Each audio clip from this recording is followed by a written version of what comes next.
Do you think there will be an election in 2027?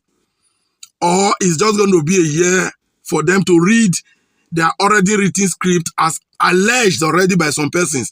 There are so many persons, so many quarters, and so many sections of this country that believe that the 2027 election has been written, and that the Edo election was not just a template, but a rehearsal as to what is to come in 2027. Are you of that opinion? In case you are, I'm going to show you a video shortly, and after the video, you will now come back to say if it actually makes any sense to believe that there will be an election come 2027. And as for those that believe there's going to be an election, that the people that have grabbed power will conduct a free and a fair election to hand power back to you, I think we have to think again. Meanwhile, let's listen to this video. The Edo election wasn't a test. It was a rehearsal. What happened there is the exact same method that was already set for 2027.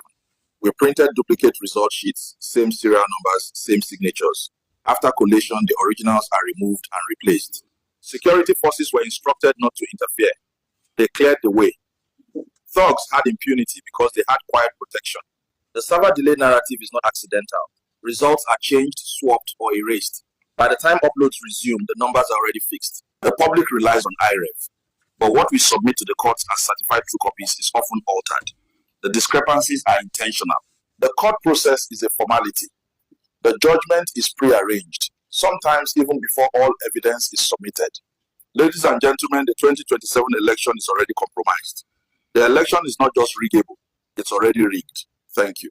You believe 2027 will be free and fair? It won't be.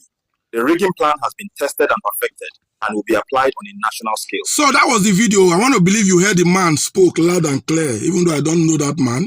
I have no idea. But I saw the video, I listened to it carefully, and it makes so much sense to me. Yes, it does. I am a Nigerian. I've lived in Nigeria. I've witnessed Nigeria elections. So when I hear things like this, when I see accusations like this being raised or allegations like this, I don't discard them based on what I've seen. I've been at the polls numbers of times, so I know how it goes. So everything you see on that video, you heard on that video, you think it's impossible, then you are not in Nigeria. The people in power that believe that power should be grabbed and not served a la carte will not surrender it back to you, the people, on a platter of gold. Will they? Of course they will not. So I want to believe that the coalition are not doing enough, because the coalition itself will never be enough. But the coalition will be useful. We already play a role if they do the right thing. As we speak now, the ovation of the coalition is no longer as high as it used to be. And I want to put it to you, that is because there will be so much belief that the coalition is for Abubakar, is for Atiku Abubakar, and it's all about Atiku Abubakar. Trust me, majority of Nigerians will not key into that. They will not. So I believe most especially the obedient are still waiting to find out where Peter Obi will end. Then we'll know where to take our refuge. Now, this is what is supposed to happen come 2027. The people that have stole power, that have snatched, grabbed, and run away with it, will not surrender it easily. Then, INEC reform. Who is to reform the INEC? The same man that stole power, grab and run away with it, knowing that a reform INEC will take that power back from him. Will they? I still don't think they will. But we first of all clamor for INEC reform. If they refuse, then you're going to go into that election to match them with their style.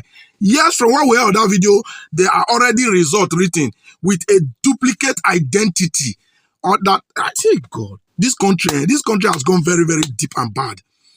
Now, let assume they perfect their plan come 2027. Then we should have a coalition that will be able to unite the country to fight against it should they perfect their rigging. I think the revolution that they are scared of, that some persons believe will be the solution to this Nigeria problem, may just start from there. Because the only reason why the country is here to revolt, even an ordinary protest, we don't succeed in it, is because the country is so much divided. But you need a candidate that everybody, or in most part of the country, will be willing to do the ultimate price for. And I don't think Atiku Abubakar is that man. I really don't think.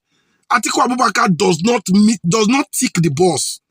That Atiku Abubakar contested the 2023 election to have taken over from Buhari's administration spoke a lot. So people vowing for Atiku Abubakar, please, you are distracting the public. You are distracting Nigerians to know where to focus. Let the coalition be a success. I am a supporter of the coalition, but only on the ground that it does the right thing. Otherwise, forget about it. We'll just wait for where Obi will end up. And wherever Obi will end up, I believe so many other persons will follow that queue. And then we'll begin to plan. APC has this result already, has been alleged by many. What do we do? Should they go ahead to initiate it? That's what Nigerians should be looking at. Anything outside that, we might just be wasting our time. What do you think? Let me see your thoughts and opinion at the comment section. Peace and out.